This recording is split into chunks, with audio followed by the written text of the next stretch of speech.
Hello everyone, this is the initial making of my first rover structure. As you can see here, I have just started to build this initial structure for the rover. This is the main frame or the chassis of the structure based on top of which I'll be placing all the components like the batteries, the Arduino microcontrollers, the ESP32 stuff, and any other electronic circuitry which goes in with this the rover. The wheel and the axle assembly has been connected here. As you see here, we have these four wheels. This is the pulley. We have a pulley belt which connects to this the DC motor. The shaft and the rotor of the motor will be connected to this pulley via this belt, and we have some axle stops here so that the wheel doesn't move. So these are the wheel structure and the wheel axle structure which are supporting to provide the mobility to the rover. So this is the basis of which it can move from one place to another.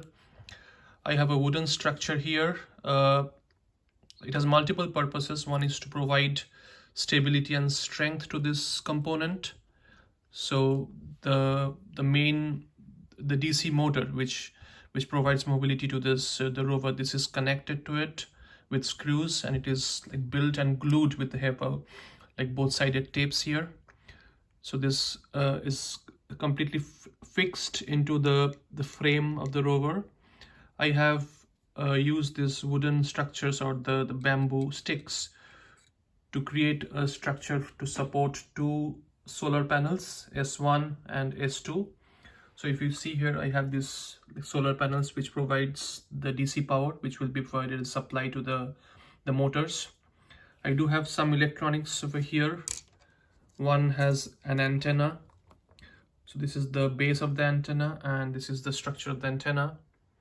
And this is the radio frequency remote, which is used to provide the signals to this controller from a remote, and the remote will also be built with some structure. So this is the base on which I will be fixing this remote, and it also comes with one antenna.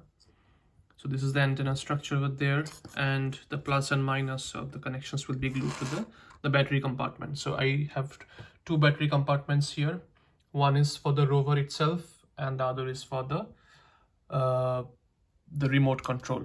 So this remote controller will be built just towards the opposite side of it. It will be glued, and that's how it will be structured. Okay, I have two of these solar panels which I bought from eBay, and this generates the DC power necessary to run a DC motor. Okay, so roughly like 3 volts of DC power is being generated. So once this will be built, I will be able to test it. So thanks everyone for watching this.